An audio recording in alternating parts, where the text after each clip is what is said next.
අයිබෝවන් එක්වන් ඇත දැනගන්න ලංකාවේ අංකයකේ සමබර ප්‍රවෘත්ති විකාශය ලැබෙට් ඉත් සමගින් ඔබ හමුවන මම චන්දන ජයසිංහ මම චවිකා ගුණසේකර සුපුරුදු පරිදි අදත් මුලින්ම ප්‍රධාන පුවත් සිරස්තල ඉන්දියාවේ පැතිර යන කොවිඩ් ප්‍රභේදයේ සහිත පුද්ගලයෙක් කොළඹ නිරෝධායන මධ්‍යස්ථානයකින් හමු වෙයි. එංගලන්ත ප්‍රභේදය ඉන්දියානු ප්‍රභේදය අතර වෙනස ගත්තාම පස්සේ දෙකම එක හා සමානයි. පැතිරීමේ වේගත් බව වැඩි. චීන සයිනෝෆාම් එන්නත මෙරට භාවිතය සඳහා අනුමැතිය. එන්නත ලබා දීම පානදුරෙන් නැරඹෙයි. අතිකරු ජනාධිපති ගෝඨාභය රාජපක්ෂ මැතිතුමා අද උදෑසන මට උපදෙස් දුන්නා මෙයා ප්‍රමාද කරන්නේ නැතුව අද දිනය ඇතුළතම මේ කටයුතු සූදානම් කරන්න කියලා. ඉන්දියාවෙන් වාර්තා වූ වැඩිම කොවිඩ් මරණ පසුගිය පැය 24 තුළ මරණ 4000 ඉක්මවද්දී ආසාදිතයන් ලක්ෂ 4 දක්වා ඉහළට. සහකාර ඉංජිනේරුවරයෙකු බීමතින් සිදු කළ අනතුරකින් පොලිස් නිලධාරීන් දෙදෙනෙකුට තුවාල. පොල් තෙල්වලට වෙනත් කිසිදු තෙල් වර්ගයක් මිශ්‍ර නොකළ යුතු බවට දක්වමින් අති විශේෂ ගැසට් පත්‍රයක්.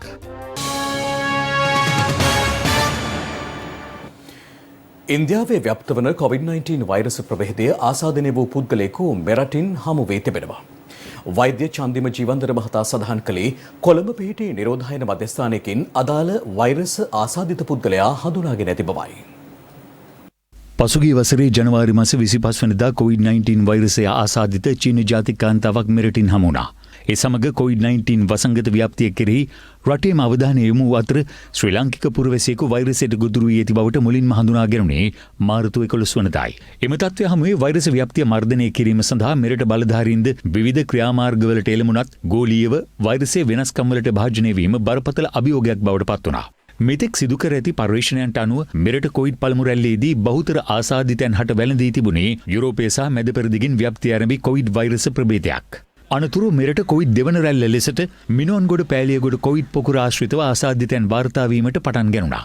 මෙලෙස කොවිඩ් පළමු සහ දෙවන රැල්ලේදීද 90%ක් පමණ වාර්තා වී තිබුණේ B1.411 නැමැති කොවිඩ් වෛරස ප්‍රභේදයයි. එය මෙරට තුළ ව්‍යාප්ත වූ කොවිඩ් වෛරස ප්‍රභේදයක් ලෙස හඳුනා ගැනුණා. මේ වසරේ ජනවාරි මාස සිට අප්‍රේල් මුල් සතිය දක්වා වූ කාල සීමාව තුළ ශ්‍රී ජයවර්ධනපුර විශ්වවිද්‍යාලයේ ආසාත්මිකතා හා ප්‍රතිශක්ති විද්‍යා සහ ශෛල ජෛව විද්‍යා ආයතනයේ සිදු කළ පරීක්ෂණවලින් අනාවරණය වුණේ එංගලන්තයේ ව්‍යාප්ත වන B1.17 වෛරස ප්‍රභේදයද මෙරට තුළ වැඩි වශයෙන් ව්‍යාප්ත වී ඇති බවයි. මීට අමතරව B1.351 ලෙස හඳුනාගත් දකුණු අප්‍රිකානු වෛරස් ප්‍රභේදයක්ද අවස්ථා කිහිපයකදී මෙරටින් වාර්තා වී තිබෙනවා. මෙවන් වටපිටාවක් හමුවේ මේ වන විට ඉන්දියාවේ ව්‍යාප්ත වෙමින් පවතින B1.617 නැමැති කොවිඩ් වෛරස් ප්‍රභේදය මෙරටින් අද හඳුනා ගැනුණේ. B1.617 කියන ප්‍රභේදය ලංකාව තුළ ප්‍රථම වතාවට තමයි මේ වාර්තා වුණේ. ජනතාව විදිහට මොන ප්‍රභේදයවත් අපි ජනතාව විදිහට වැදගත් වෙන්නේ මේ ප්‍රභේදය අපේ ඇඟ ඇතුළට ගන්න නැතුව ඉන්න එකයි. ඉදිරි මාසය ඇතුළත අනවශ්‍ය කිසිම ගමනක දෙන්න හොඳ නැහැ. එංගලන්ත ප්‍රභේදය ඉන්දියානු ප්‍රභේදය අතර වෙනස ගත්තාම පස්සේ දෙකම එක හා සමානයි. පැතිරීමේ වේගත් බව වැඩි. සාම්පල් වලින් 90%කට වැඩි ප්‍රමාණයක් ඉංගලන්ත ප්‍රභේදය. ඒකත් සමාජය තුළ වාර්තා වෙච්ච PCR පරීක්ෂණ වලින්. ඉන්දියානු ප්‍රභේදය තාම එකයි තියෙන්නේ. ඒකත් නිරෝධායන මධ්‍යස්ථානයේ. හදිසි භාවිතය සඳහා ලෝක සෞඛ්‍ය සංවිධානය ඊයේ පස්වරුවේ අනුමැතිය ලබා දුන් චීන සයිනෝෆාම් එන්නත අද සිට මෙරට ජනතාවට ලබා දීම ආරම්භ කෙරුණා. එහි පළමු අදියර අද ක්‍රියාත්මක වුණේ පානදුර ප්‍රදේශයේ මූලික කරගෙනයි. කොවිඩ් මර්ධන සයිනෝෆාම් එන්නත් මාත්‍රා ලක්ෂ 6ක් පසුගියදා චීනයෙන් මෙරටට ලබා දුන්නා. හදිසි අවස්ථාවක භාවිතය සඳහා ඊයේ සවස ලෝක සෞඛ්‍ය සංවිධානයෙන් සයිනෝෆාම් එන්නතට අනුමැතිය ලබා දුන් අතර අද මෙරට ඖෂධ නියාමන අධිකාරියේ විද්වත් කමිටුවේ අනුමැතියද ඊට හිමි වුණා. සයිනෝෆාම් එන්නත් මාත්‍රා 5000ක් අපි මේ වෙනකොට පාවිච්චි කරලා තිනවා ශ්‍රී ලංකාවේ ජීවත් වෙන චීන ජාතිකයන් 2500ක් සඳහා. ඔවුන්ට මාත්‍රා දෙකම මේ වෙනකොට ලබා දීලා තිනවා. ඒ ලබාගත් කිසිවකුගේ හෝ සැලකිය යුතු මට්ටමේ කිසිම අතුරු ආබාධයක් මේ වනතෙක් වාර්තා වෙලා නැහැ. අපි ආරම්භයේදී සැලසුම් කරලා තිබුණේ ලබන සඳුදා සිට මේ එන්නත ශ්‍රී ලාංකිකයන්ට ලබා දෙන්න. නමුත් අතිකරු ජනාධිපති ගෝඨාභය රාජපක්ෂ මැතිතුමා අද උදෑසන මට උපදෙස් දුන්නා මෙයා ප්‍රමාද කරන්නේ නැතුව කඩිනමින්ම ශ්‍රී ලාංකිකයන්ට ලබා දෙන්න කටයුතු කරන්න අද දිනය ඇතුළතම මේ කටයුතු සූදානම් කරන්න කියලා. ඒ අනුව සයිනෝෆාම් එන්නතේ පළමු මාත්‍රාව ලබා දීම අද සවස පානදුර සෞඛ්‍ය වෛද්‍ය නිලධාරී කාර්යාලයේදී ආරම්භ වුණා.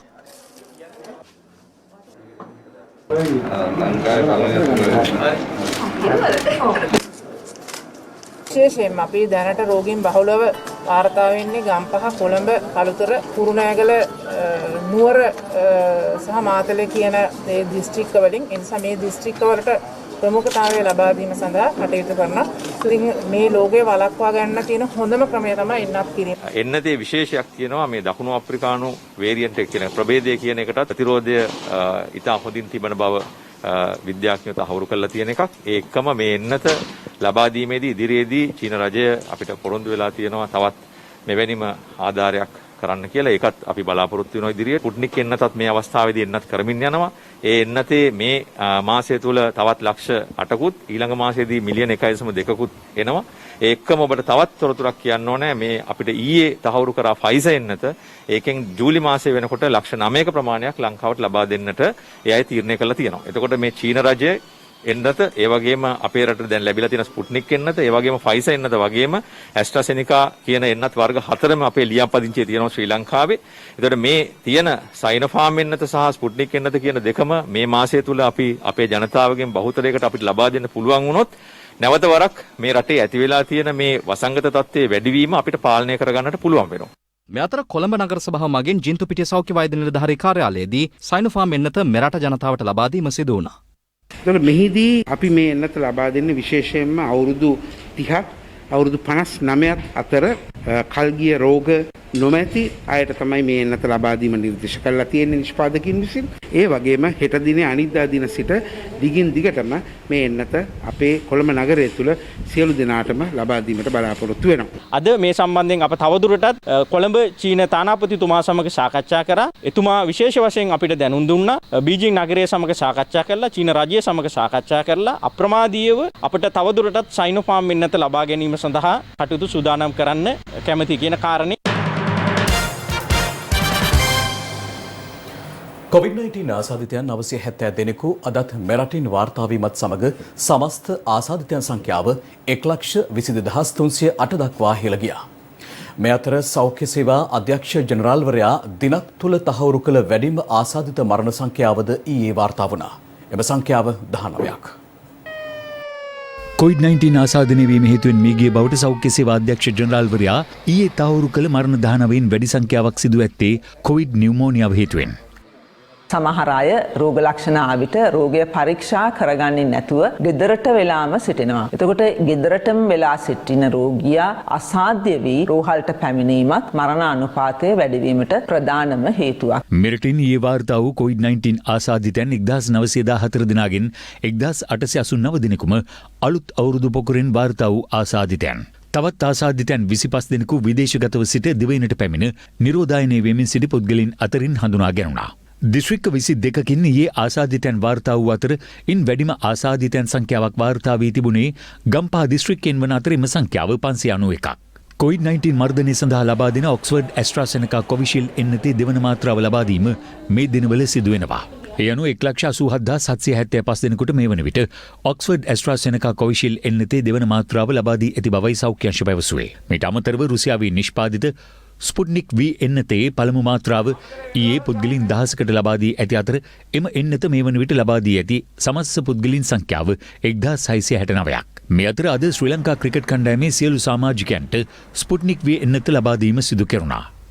ලෝක සෞඛ්‍ය සංවිධානයේ අනුමත එන්නත් 7ක් පමණ තියෙනවා මං හිතන්නේ. ඒ සෑම එන්නතකින්ම 65%කට එහායින් ගිය ආරක්ෂාවක් මේ රෝගය සෑදීම වළක්වා ගැනීමට තියෙනවා. රෝගය සෑදුනත් අසාධ්‍ය වීමට පත්වීම, දැඩි සත්කාර ඒකකවල ප්‍රතිකාර ලබා ගැනීමට පත්වීම වැළැක්වීමට, ඒ කියන්නේ ජීවිතක්ෂයට පත්වීම වැළැක්වීමට 90%කට එහා ගිය ආරක්ෂාවක් මේ සෑම එන්නතකින්ම වගේ ලැබෙනවා. බත්තරමුල්ල රන්මගපාය ගොඩනැගිල්ලේ පිහිටි බස්නාහිර පළාත් මාර්ගස්ස මගී ප්‍රවාහන අධිකාරියේ ප්‍රධාන කාර්යාලයේ සේවයේ නියුතු පරිපාලන නිලධාරියෙකු ඇතුළු 7 දෙනෙකුට COVID-19 ආසාදනය වී තිබෙනවා.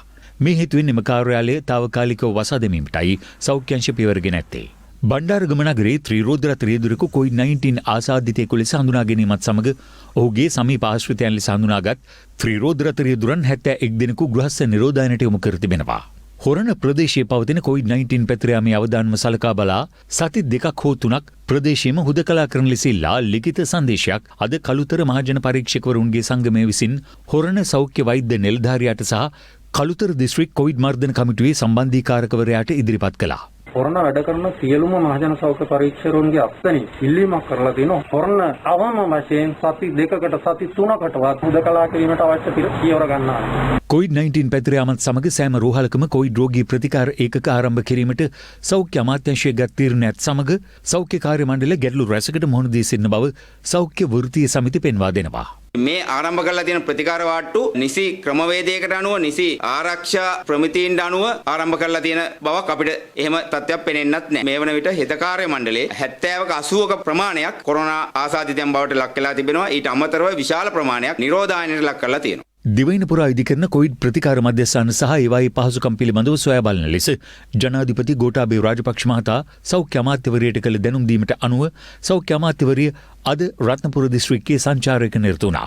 ඇඹිලිපිටිය කොවිඩ් ප්‍රතිකාර මධ්‍යස්ථානය, ඇඹිලිපිටිය රෝහල, රක්වාන රෝහල, කහවත්ත රෝහල සහ රුවන්පුර විද්‍යාපීඨයේ ප්‍රතිකාර මධ්‍යස්ථානය අමාත්‍යවරියගේ නිරීක්ෂණයට ලක් වුණා.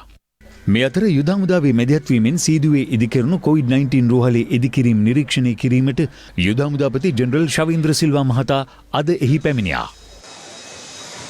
ශ්‍රී ලංකා යුද හමුදා විසින් ඇඳන් 1200කට අධික ප්‍රමාණයක් යොදවලා බැන්ඩික්ස් ආයතනය වෙතින් ශ්‍රී ලංකා යුද හමුදාවට ලබා දෙන ලද මෙම පරිශ්‍රය රෝහලක් බවට පරිවර්තනය කරලා එය නුදුරේදීම විවෘත කිරීමට අපි කටයුතු කරනු ලබනවා. ඒ අතර ලංකාවේ සියලුම දිස්ත්‍රික්කවල ත්‍රිවිධ හමුදාවම එකතු වෙලා රෝහල් ධාරිතාවන් වැඩි කිරීම සඳහා අලුතින් ගොඩනැගිලි අරගෙන ඒවා රෝහල් බවට පරිවර්තනය කරමින් සිටිනවා අපි මේ අවස්ථාවේ. පවතින COVID-19 වසංගත තත්ත්වයේ සැලකිල්ලටගෙන රාජ්‍ය වෙසක් උත්සවය යාපනයේ නාග විහාරයේ නොපැවැත්වීමට තීරණය කර තිබෙනවා. බුද්ධ ශාසන ආගමික හා සංස්කෘතික කටයුතු අමාත්‍යාංශයේ ලේකම් කපිල ගුණවර්ධන මහතා පැවසුවේ ඒ අනුව රාජ්‍ය වෙසක් උත්සවයේ කොළඹදී සෞඛ්‍ය ආරක්ෂිත ක්‍රමවේදයන්ට යටත්ව පැවැත්වීමට අවධානය යොමු වී ඇති බවයි. මේ අතර ගෙවුණු පැය 24 තුළ යලිත් අසල්වැසි ඉන්දියාවෙන් හඳුනා ගැනුණු දෛනික කොවිඩ් ආසාදිතයින් සංඛ්‍යාව 4 ලක්ෂය ඉක්මවා ඇති අතර එරටින් වාර්තා වූ වැඩිම කොවිඩ් මරණ සංඛ්‍යාවද ඊයේ වාර්තා වූ බවයි ඉන්දිය මාධ්‍ය පවසන්නේ. එමෙන්ම ආසාදිතයන් ශීඝ්‍ර ලෙස ඉහළ යාමත් සමග පාකිස්තානයේ අද සිට දින 10ක කාලයක් අර්ධ වශයෙන් වසා දැමීමට පියවරගෙන ඇති බව එරට බලධාරීන් දැනුම් දී තිබෙනවා. ඒ සමගින් ලොව කොවිඩ් ව්‍යාප්තිය පිළිබඳවයි මේ විමසා බැලීම.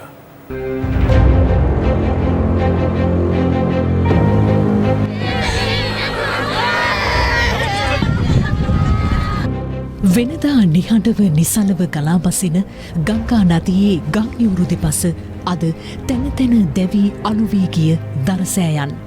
වෙනදා කාර්ය බහුලත්වයෙන් පිරුණු මංමාවත් දෙපස අද තැන තැන දිගු පෝලිම්වල රැඳුණු දහස් සංඛ්‍යාත මව්පියන්, දරුවන්, නෑහිතවතුන්.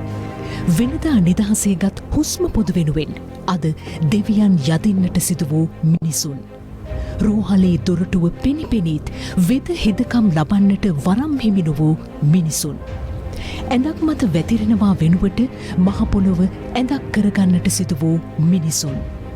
හද රිදුම් දෙන මේ සියලු දසුන් කියාපාන්නේ අන් කවරක්වත් නොව මාරාන්තික කොවිඩ් ව්‍යසනයේ ඔබත් මමත් තවමත් සියසින් නොදුටු බිහිසුණු බවයි. ලෝක බලවතකු ලෙසින් මුළුමහත් ලොවක් හමුවේ විස්කම්පෑ මහා භාරතයට තවමත් ජයගන්නට නොහැකි වූ මාරාන්තික කොවිඩ් වසංගතය මිහිමතින් තුරන් වන ලකුණු තවමත් පෙනෙන තෙක් මානයකවත් නැහැ. සිය රට සතු ධනය බලය සමගින් ලොව රජ කළ ඉන්දියාවට අද තමන්ගේ රටවැසියන්ට අවැසි හුස්ම පොදක් ලබා දෙන්නටත් ඔවුන්ගේ පණනල රැක දෙන්නටත් නොහැකිව අගමැති මෝදි ප්‍රමුඛ පාලකයන්ට දසතින් ලැබෙන දෝස්මුර තවමත් කිසිම අඩුවක් නැහැ. මේ පසුගියදා පැවති ප්‍රාන්ත මැතිවරණ රාජකාරී සඳහා සේවයේ නිරතව සිටියදී කොවිඩ් වැළඳීමෙන් දිව්‍ය හිමි වූ තමාදරණීය පියා වෙනුවෙන් වැළපෙන තවත් එක් තරුණයෙක් පමණයි.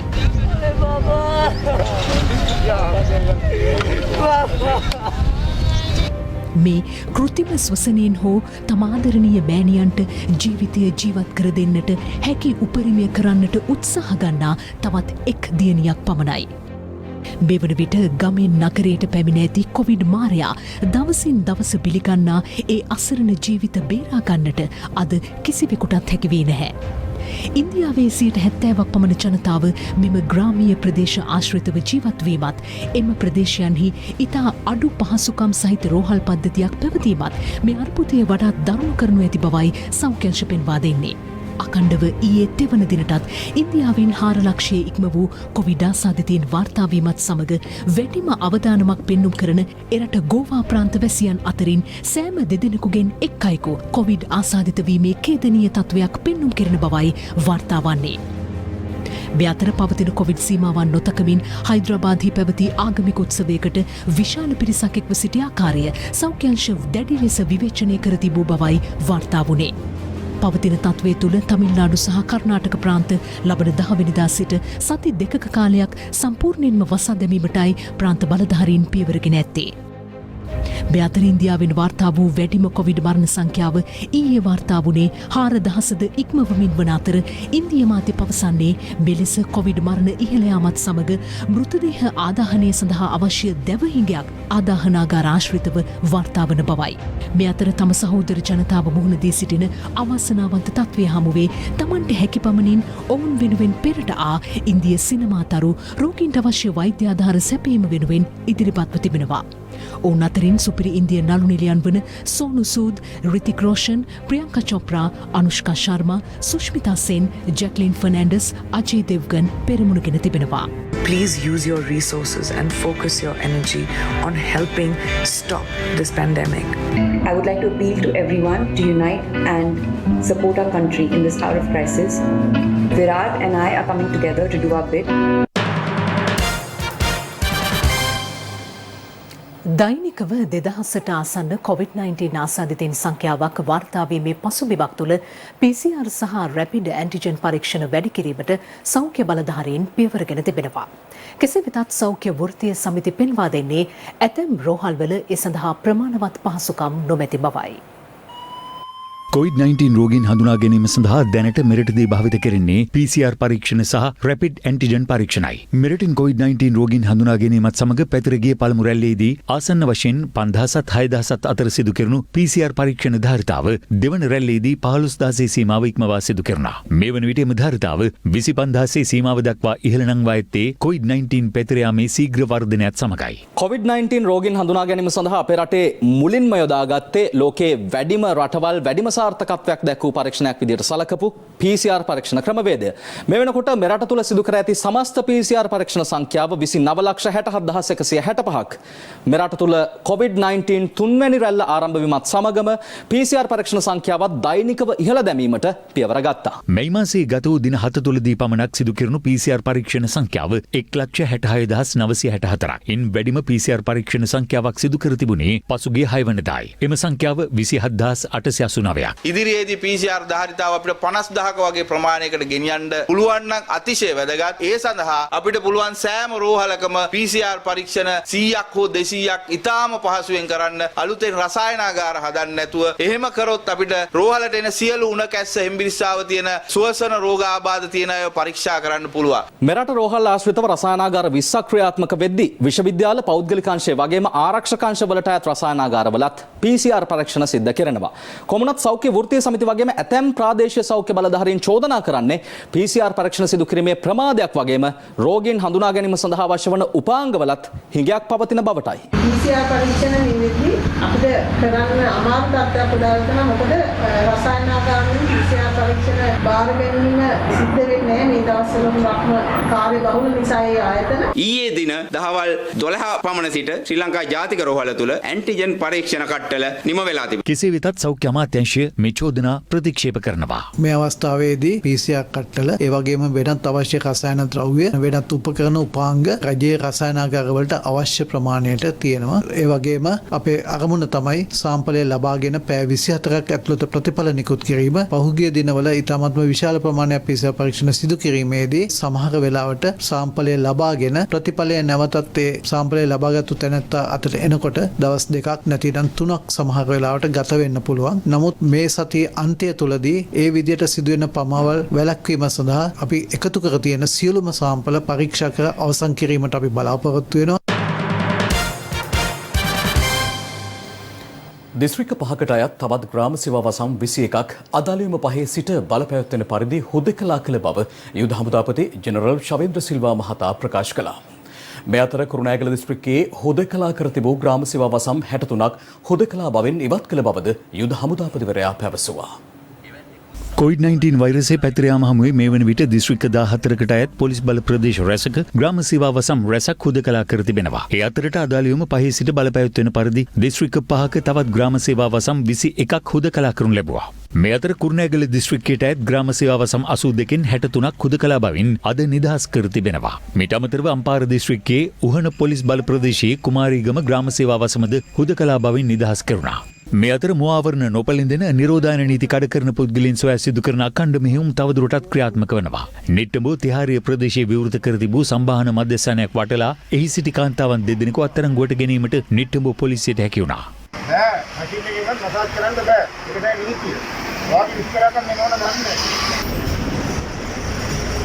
මහනුවර නගරයේ කේන්ද්‍ර කරගෙනද නිරෝධායන නීති කඩ කරන පුද්ගලයන් සොයා මෙහෙයුමක් ආරම්භ කළා.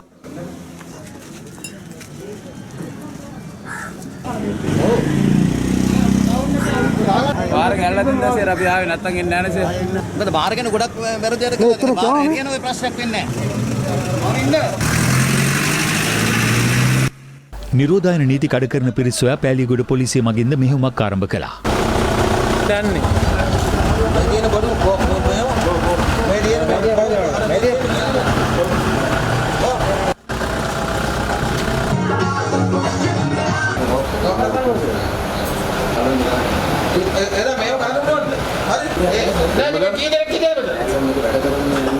මේ මාත්‍යෝ මාත්‍යර එක එක කතා කරන්නත් දෙන්න මහත්තයෝ කතා කරන කතාව වැරදි.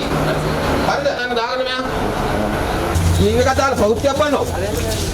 හරිද නේද මේකත් මේ පොඩි කාමර කෑල්ලක් අත්තේ. ගන්න මේ බියර් ඔක්කොම දාගන්න මේ ඔක්කොම මේ ගන්න. යා අයිස් ගන්න මේව නේද? බණ්ඩාරවැල නගරයේද අද තවත් මෙහෙයුමක් ආරම්භ කෙරුණා.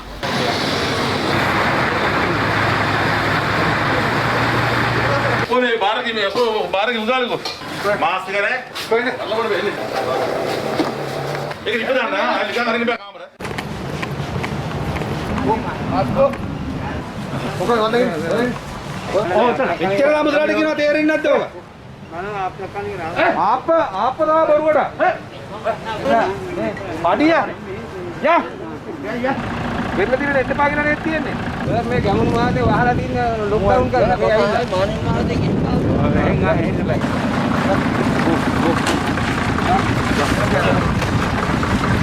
එම මෙහෙයුම්වලදී මේ වන විට මුවාවරණ නොපැළඳෙන සහ නිරෝධායන නීති කැඩුව පුද්ගලයන් 6539 දෙනෙකු අත්අඩංගුවට ගත් බවයි පොලිස් මාධ්‍ය ප්‍රකාශක නියෝජ්‍ය පොලිස්පති අජිත් රෝහණ මහතා සඳහන් කළේ. ඊයේ දින සිදු කළ මෙහෙයුම්වලදී පුද්ගලයන් 617 දෙනෙකු අත්අඩංගුවට ගත් බවද ඔහු ප්‍රකාශ කළා. මේ අතර රට තුළ COVID-19 වසංගත තත්ත්වය සම්බන්ධයෙන් පක්ෂ විපක්ෂ දේශපාලනඥයින් මෙලෙස අදහස් පළ කළා.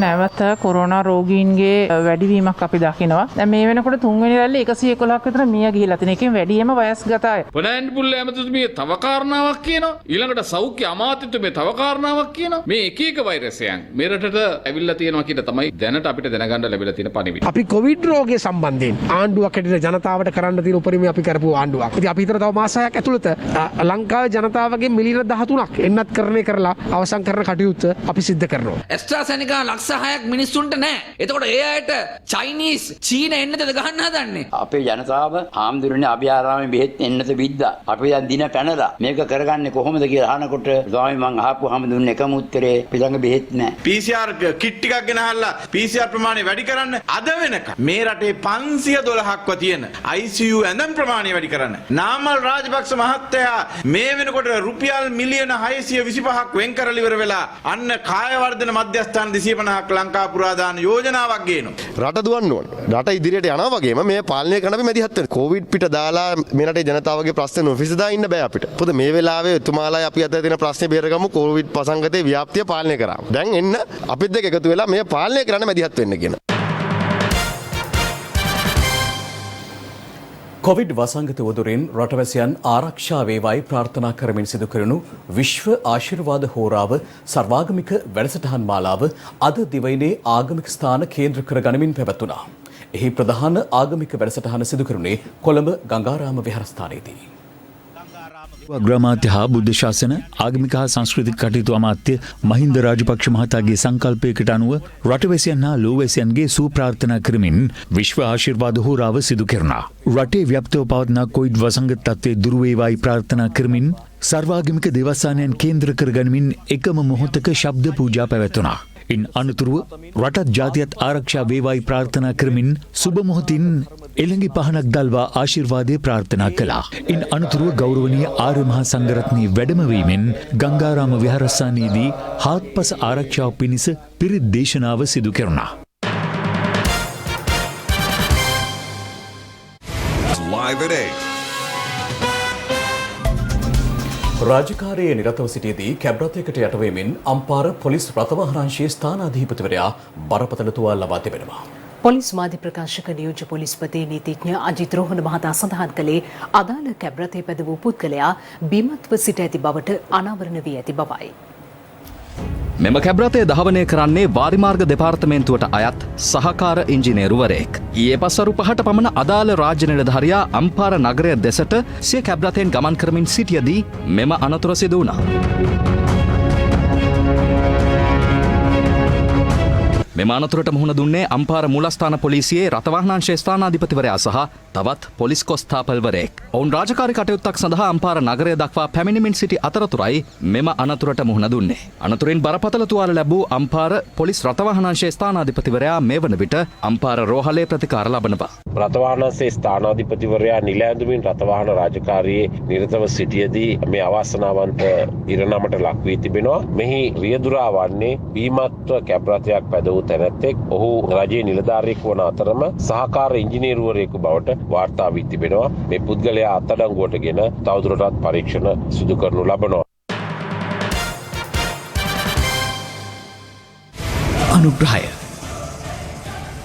පොල්තෙල් වලට වෙනත් කිසිදු තෙල් වර්ගයක් මිශ්‍ර නොකළ යුතු බව දන්වමින් අති විශේෂ ගැසට් නිවේදනයක් නිකුත් කර තිබෙනවා.